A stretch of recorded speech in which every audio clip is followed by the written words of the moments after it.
নমস্কাৰ সকলোলৈকে। আজি এটা নতুন বিষয়ৰ সৈতে আপোনালোকৰ ওচৰলৈ আকৌ আহিছোঁ। আজিৰ আমাৰ বিষয় হৈছে পিতৃ মাতৃৰ প্ৰতি সন্তানৰ কৰ্তব্য কি হোৱা উচিত। পোনপ্ৰথমে আমি সন্তানসকল বিশ্বাসী হ'ব লাগিব। বিশ্বাসী মানে বুজি পাইছেনে? মানে কঠোৰ নিয়মানুৱৰ্তিতাৰে নিজৰ বিশ্বাস জন্মোৱা যে সন্তানে ভালটোকে কৰিব, কেতিয়াও বেয়া কাম এটা নকৰে। সেই বিশ্বাসটো পিতৃ মাতৃৰ মনত সোমোৱাই দিব পাৰিব লাগিব। তেতিয়া সেইটোকে হ'ল বিশ্বাস, যে সি কৰিলে কিবা এটা ভাল কামেই কৰিব, ভাল দিশতে যাব, বেয়া দিশত কেতিয়াও নাযায়, বেয়া সংগত কেতিয়াও নাথাকে, বেয়া কামটো কেতিয়াও নকৰে। সেই বিশ্বাসটো পিতৃ মাতৃৰ মনত সন্তানে সোমোৱাই দিব পৰাটো হৈছে শ্ৰেষ্ঠ দায়িত্ব, মই ভাবোঁ। আৰু সন্তানজন সৎ হ'ব লাগিব। সৎ মানে বুজি পাইছেনে? যি কেতিয়াও কাৰো অপকাৰ নকৰে, কেতিয়াও কাৰো বেয়া চিন্তা নকৰে, কেতিয়াও মনত অহংকাৰ নকৰে, সদায় ডাউন টু আৰ্থ হৈ থাকে, সেইজনে হৈছে সৎ ব্যক্তি। সৎ ব্যক্তি যেতিয়া এজন সন্তান যেতিয়া সৎ হ'ব, তেতিয়া পিতৃ মাতৃয়ে মনত অপাৰ আনন্দ লাভ কৰিবলৈ সক্ষম হয়। গতিকে সৎ হোৱাৰ ক্ষেত্ৰতো সন্তানে অতি বেছি ভূমিকা ল'ব লাগিব, মই ভাবোঁ। আৰু বৃদ্ধকালত সদায় আদৰ কৰিব লাগে। যেতিয়া আমাৰ বয়স হৈ আহে, যেতিয়া বৃদ্ধকাল আহে, তেতিয়াতো প্ৰয়োজনবিলাক পূৰণ কৰি লোৱাৰ ক্ষেত্ৰতো বহুত দুৰ্বলতা আহি পৰে। গতিকে মই ভাবোঁ বৃদ্ধকালত চোৱা চিতা কৰাটোৱে হৈছে পিতৃ মাতৃৰ প্ৰতি সন্তানৰ শ্ৰেষ্ঠ দায়িত্ব তথা কৰ্তব্য। কৰ্তব্য বুলি ক'লে ভুল হ'ব, মানে পুণ্য আটাইতকৈ কৰ্ম হৈছে বৃদ্ধকালত পিতৃ মাতৃক অনাদৰ নকৰি আদৰ কৰা, মৰম চেনেহ কৰা। বৃদ্ধকালত সেইটোৱে হৈছে পিতৃ মাতৃৰ প্ৰতি সন্তানৰ শ্ৰেষ্ঠ কৰ্তব্য। প্ৰব্লেমবিলাক আমি শ্বেয়াৰ কৰিবলৈ শিকিব লাগিব। যি প্ৰব্লেম নহওক লাগিলে, আমি যদি প্ৰব্লেমবিলাক মা দেউতাৰ লগত আলোচনা কৰি সেই সিদ্ধান্ত মৰ্মে আমি প্ৰব্লেমটো ফেচ কৰিবলৈ যত্নপৰ হওঁ, তেতিয়া দেখিম যে প্ৰব্লেমটো ছল্ভ হোৱাৰ ক্ষেত্ৰত বহুত বেছি পৰিমাণে সহায়ক হৈছে। গতিকে আমি প্ৰব্লেমবিলাক আমি মাক দেউতাকৰ লগত শ্বেয়াৰ কৰি ধুনীয়াকৈ সমাধান কৰাৰ ওপৰত গুৰুত্ব আৰোপ কৰিব লাগে। আৰু সদায় বন্ধুৰ দৰে ব্যৱহাৰ কৰিব লাগে, বন্ধুৰ দৰে কথা পাতিব লাগে, বন্ধুৰ দৰে বাৰ্তালাপ কৰিব লাগে, বন্ধুৰ দৰে ব্যৱহাৰ কৰিব লাগে। তেতিয়া চাবচোন, বন্ধুৰ দৰে যদি আপুনি মাক দেউতাকৰ লগত বা মাক দেউতাকৰ সন্তানৰ লগত বন্ধুৰ দৰে ব্যৱহাৰ কৰে, তেন্তে প্ৰব্লেমবিলাক প্ৰায় 50% কমিয়ে যায়। কাৰণ কিবা এটা প্ৰব্লেম ফেচ কৰিলে যদি মাক দেউতাকে যিটো উপদেশ দিব, সেই উপদেশটো যদি সন্তানে মানি চলে, তেন্তে কেতিয়াও সেই বেয়া দিশত গতি নকৰে। মই ভাবোঁ সন্তানে এটা উচিত পদক্ষেপ লোৱাৰ ক্ষেত্ৰত মাক দেউতাকৰ যি কথনশৈলী, সেই কথনশৈলীয়ে বহুত বেছি পৰিমাণে সহায় কৰে। আমি এটা কথা মনত ৰখা উচিত যে বাপ কা পেচা হোনা জৰুৰী নাহি হে, বাপ হোনা জৰুৰী হে। এই কথাষাৰ যদি আমি মনত ৰাখোঁ, তেন্তে পিতৃ মাতৃৰ প্ৰতি এটা অট'মেটিক পজিটিভ ভাইব আহিব নিজৰ সন্তানৰ। মোবাইলৰ পাছপৰ্ট পৰ্যন্ত আমি পিতৃ মাতৃয়ে গম পোৱাকৈ দি থ'ব লাগে, যে আমি যিটো পাছপৰ্ট দি থৈছোঁ সেইটো পিতৃ মাতৃকো আমি শিকাই দিব লাগে, যে আমি এইটো পাছপৰ্ট দি থৈছোঁ, কেতিয়াবা যদি মই নাথাকোঁ তেতিয়া মোৰ মোবাইলটো যাতে ব্যৱহাৰ কৰিব পাৰোঁ। এই সাধাৰণ কামটোৰ পৰা আপোনালোক কিমান উপকৃত হ'ব বুজি পাইছেনে? তেতিয়া পিতৃ মাতৃয়ে মনতে ভাবিব যে মোৰ প্ৰতি সন্তানৰ অগাধ বিশ্বাস আছে, যাৰ ফলশ্ৰুতিত মোৰ পাছপৰ্টটো মই গম পাওঁ। সেই বিশ্বাসটো যদি পিতৃ মাতৃয়ে এবাৰ মনত ভাবি লয়, তেতিয়া মই ভাবোঁ বহুখিনি সমস্যাৰ সমাধান এই সাধাৰণ পদক্ষেপটোতে সমাধান হ'ব। গতিকে মোবাইলৰ পাছপৰ্টটো মই সন্তানসকলক পিতৃ মাতৃক জনোৱাকৈ দি থ'বলৈ মই অনুৰোধ কৰিছোঁ। বহুত উপকাৰ হ'ব আপোনালোকে এটা সাধাৰণ কামৰ পৰা। আৰু ৰাগিয়াল দ্ৰব্যৰ ব্যৱহাৰ নকৰোঁ বুলি একেবাৰে 100% নিশ্চিত হ'ব লাগে। নিশ্চিত হ'ব লাগে বুলি ক'লে ভুল হ'ব, যে ৰাগিয়াল দ্ৰব্য ব্যৱহাৰ নকৰাৰ বুলি বিশ্বাস পিতৃ মাতৃক সম্পূৰ্ণৰূপে দিব পাৰিব লাগে। তেতিয়া পিতৃ মাতৃ বহুত বেছি পৰিমাণে নিশ্চিন্ত হৈ থাকিব পাৰে। এতিয়া পিতৃ মাতৃয়ে সন্তানক অকলে এৰি দিবলৈ ভয় কৰে। এতিয়া কিছুমান যুৱক যুৱতী বিশেষকৈ পথভ্ৰষ্ট হৈ ৰাগিয়াল দ্ৰব্য ব্যৱহাৰ কৰি নিজৰ লগতে আনৰো বিপদ মাতি আনে। গতিকে পিতৃ মাতৃ অত্যন্ত ভয় কৰাটো স্বাভাৱিক কথা, যে আজি যদি সি মদ খাই কিবা এটা উপদ্ৰৱ কৰে, তেন্তেতো আজি মোৰ সন্মান নাথাকিব বা তাৰ জীৱনলৈ অমানিশা নামি আহিব। গতিকে এইবিলাক চিন্তা যদি সন্তানে পিতৃ মাতৃক সেই বিশ্বাসটো দিব পাৰে যে সন্তানে যি কৰিলেও কেতিয়াও ৰাগিয়াল দ্ৰব্য ব্যৱহাৰ নকৰে, তেন্তে পিতৃ মাতৃ বহুত বেছি পৰিমাণে নিশ্চিন্ত হৈ থাকিব পাৰিব, যাৰ ফলশ্ৰুতিত পিতৃ মাতৃৰ মনত এক বিশ্বাসে গঢ় লৈ উঠিব, যি বিশ্বাসে সন্তানৰ ভৱিষ্যত সুদূৰ প্ৰসাৰী কৰাত বহুত বেছি ভূমিকা ল'ব, মই ভাবোঁ। গতিকে আশা কৰিম সন্তানে কেতিয়াও ৰাগিয়াল দ্ৰব্য বুলি ক'লে বুজি পাইছেনে? মদ হ'ব পাৰে, বিড়ি হ'ব পাৰে, চিগাৰেট হ'ব পাৰে, ড্ৰাগছ হ'ব পাৰে, ভাং হ'ব পাৰে, গুটখা হ'ব পাৰে, যিয়ে নহওক লাগিলে কেতিয়াও কোনো দ্ৰব্যৰ ব্যৱহাৰ কৰিব নালাগে। এইবিলাক দ্ৰব্যৰ যেতিয়া আপোনালোকে ব্যৱহাৰ নকৰাকৈ থাকে, তেন্তে আপোনালোকৰ স্বাস্থ্যৰতো উন্নতি হ'বই, তাৰ উপৰি আপোনাৰ মনস্তাত্ত্বিক দিশৰ বহুত বেছি উন্নতি হ'ব। আৰু পিতৃ মাতৃ আপোনালোকৰ বহুত নিৰ্ভয় থাকিব পাৰিব। নিৰ্ভয় প্ৰদান কৰাটো সন্তানৰ এক ডাঙৰ চেলেঞ্জ। গতিকে সেই চেলেঞ্জটো একচেপ্ট কৰাটো মই ভাবোঁ প্ৰতিজন সন্তানৰে প্ৰধান কাম্য হোৱাটো উচিত। আৰু প্ৰতিজন সন্তান কৰ্মপটু হ'ব লাগে, কৰ্মৰ প্ৰতি আগ্ৰহী হ'ব লাগে। যি কামেই নহওক লাগিলে নিজে কৰি ল'বলৈ যত্ন কৰিব লাগে। কৰ্মপটু সন্তানবিলাক চাবচোন সদায় সকলোৰে প্ৰিয় হয়, মাক দেউতাকৰে বুলি নহয়। প্ৰতিজন ব্যক্তিৰে যিসকল সন্তান কৰ্মপটু সেইসকলৰ প্ৰতি প্ৰতিজন ব্যক্তিৰে এক স্বাভাৱিক আগ্ৰহ হোৱাটো এক স্বাভাৱিক প্ৰক্ৰিয়া।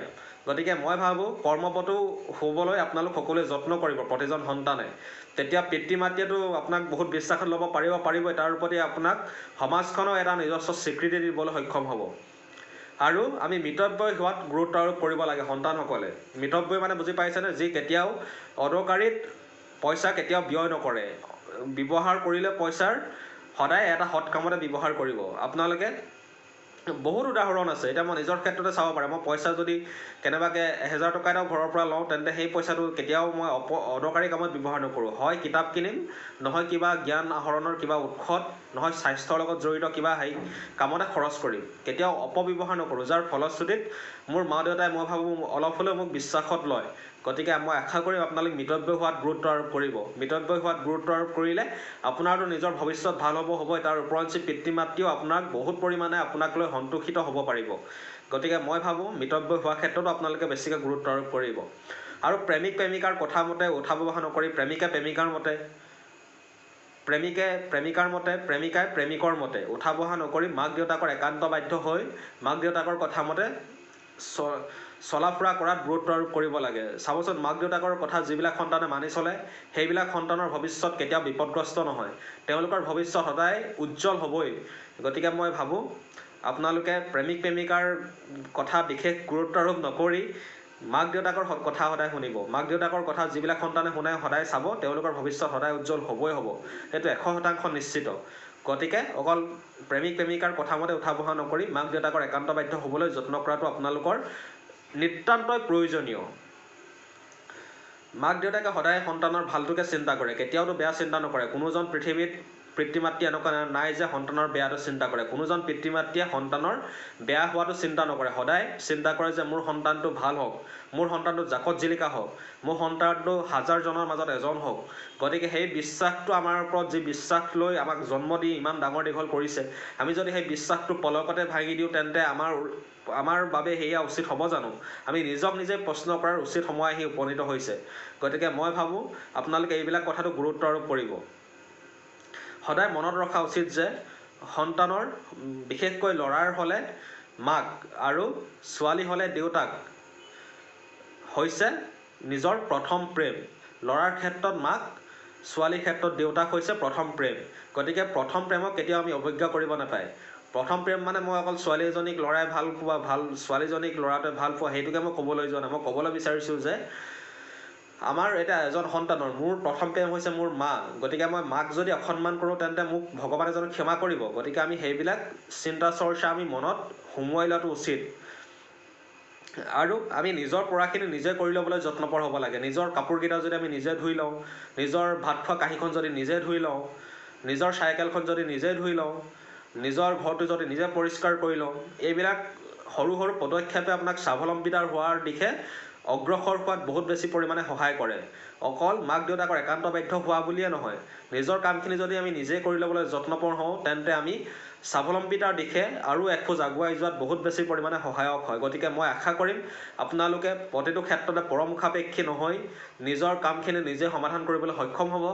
সেইটোৱে হ'ব আপোনাৰ পিতৃ মাতৃৰ প্ৰতি শ্ৰেষ্ঠ উপহাৰ। গতিকে মই আশা কৰিম সেই শ্ৰেষ্ঠ উপহাৰটি প্ৰদান কৰাত আপোনালোকে কেতিয়াও কৃপণালি নকৰিব।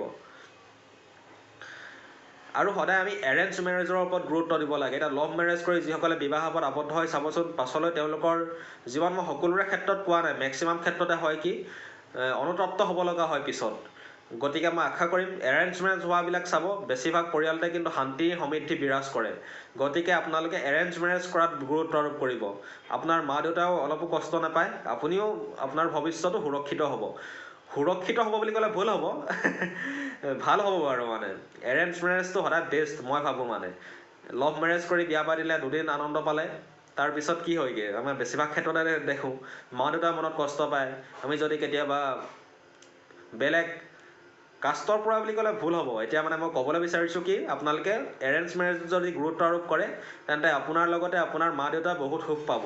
গতিকে মই আশা কৰিম এৰেঞ্জ মেৰেজৰ ওপৰত আপোনালোকে বিশেষ গুৰুত্ব আৰোপ কৰিব, লভ মেৰেজৰ ওপৰত গুৰুত্ব আৰোপ কৰাতকৈ। আৰু কেৰিয়াৰৰ প্ৰতি আমি সজাগ হ'ব লাগে। কেৰিয়াৰৰ প্ৰতি সদায় আমাক প্ৰথম প্ৰাধান্য দিব লাগে কেৰিয়াৰটো আমি গঢ়ি লোৱাত। কেৰিয়াৰ যি ক্ষেত্ৰতে নহওক, আপোনাৰ যদি আৰ্মি হ'বলৈ মন আৰ্মি হোৱাত চেষ্টা কৰক, পুলিচ যদি হ'বলৈ মন পুলিচ হোৱাত চেষ্টা কৰক, অভিযন্তা যদি হ'বলৈ মন অভিযন্তা হোৱাত চেষ্টা কৰক। যি কৰ্মতে নহওক, আপোনাৰ যদি ব্যৱসায় কৰিবলৈ মন আপুনি ধুনীয়াকৈ ব্যৱসায় কৰিবলৈ আৰম্ভ কৰক। যি কামতে নহওক, মুঠতে আপুনি নিজৰ কেৰিয়াৰটো বনোৱাৰ ক্ষেত্ৰত বিশেষ গুৰুত্ব আৰোপ কৰক। তেতিয়া চাব আপুনি পইচাৰ পিছত দৌৰিব নালাগে, পইচা আপোনাৰ পিছত দৌৰিব যদি কেৰিয়াৰটোৰ প্ৰতি নিজৰ সচেতন হয়। যি ক্ষেত্ৰতে কেৰিয়াৰ নহওক লাগিলে, যি কেৰিয়াৰে নহওক লাগিলে, আপোনাৰ পইচা আপোনাৰ পিছত দৌৰিবলৈ বাধ্য হ'ব। গতিকে মই আশা কৰিম আপোনালোকে কেৰিয়াৰটো ধুনীয়াকৈ বনাই লোৱাৰ ক্ষেত্ৰতো বিশেষ গুৰুত্ব আৰোপ কৰিব। আৰু পিতৃ মাতৃৰ মনত কেতিয়াও দুখ দিব নালাগে। আমি এতিয়া বহুতে কৰোঁ কি, পিতৃ মাতৃৰ মনত দুখ দি কেতিয়াবা গালি গালাজ কৰি পইচা পাতি আহৰণ কৰাত গুৰুত্ব আৰোপ কৰোঁ, যাৰ প্ৰেক্ষাপটত পিতৃ মাতৃয়ে বহুত মনোকষ্ট পায়। আমি গতিকে সেইবিলাক কেতিয়াও কৰিব নালাগে। কেতিয়াবা দৰকাৰ হ'লে পইচাটো আমি খুজিহে ল'ব লাগে। আৰু কেতিয়াও শ্ব' অফ কৰিবলৈ গৈ অন্তৰত দুখ দিব নাপায়। শ্ব' অফ মানে বুজি পাইছেনে? মোক আজি মই দৰিদ্ৰ ঘৰৰ হ'লেও মোক আইফোন এটা লাগিবই আনক দেখুৱাবলৈ, মোক দামী বাইক এখন লাগিবই, দামী গাড়ী এখন লাগিবই। আনক দেখুৱাবলৈ আমি যি কৰোঁ সেয়া হৈছে শ্ব' অফ। মানে আনক দেখুৱাবলৈ নিজৰ সামৰ্থ্য নথকাকৈ আমি যিখিনি কৰিবলৈ যত্নপৰ হওঁ সেয়াই হৈছে শ্ব' অফ। নিজৰ যদি আপুনি সামৰ্থ্য আছে তেন্তে দামী গাড়ীখন দামী মোবাইলটো লওক। যদি সামৰ্থ্য নাই তেন্তে আপুনি ইমান পইচানো ব্যয় কৰাৰ যুক্তি ক'ত? গতিকে সেইবিলাক শ্ব' অফ নকৰাকৈ যদি থাকে আপোনালোকৰ জীৱনটো বহুত বেছি পৰিমাণে উন্নীত হ'ব। গতিকে মই আশা কৰিম শ্ব' অফৰ পৃথিৱীখনত গুৰুত্ব নিদি আপোনালোকে ডাউন টু আৰ্থ হৈ থাকি এটা জাকত জিলিকা জীৱন লাভ কৰিবলৈ সক্ষম হওক, যি আপুনি আনৰ বাবে আদৰ্শ হ'ব পাৰিব, আনৰ বাবে প্ৰেৰণা হ'ব পাৰিব। গতিকে মই আশা কৰিম মোৰ কথাখিনি সাৰমৰ্ম আপোনালোকে বুজি পাব। বুজি পালেই নহ'ব, জীৱনত অনুধাৱন কৰিবলৈ শিকিব লাগিব। যদি মোৰ কথাখিনি অনুধাৱন কৰি জীৱনত প্ৰয়োগ কৰে তেন্তে মই 100% নিশ্চিত আপোনাৰ ভৱিষ্যতটো এক উজ্জ্বল ৰূপত প্ৰজ্বলিত হ'বই হ'ব।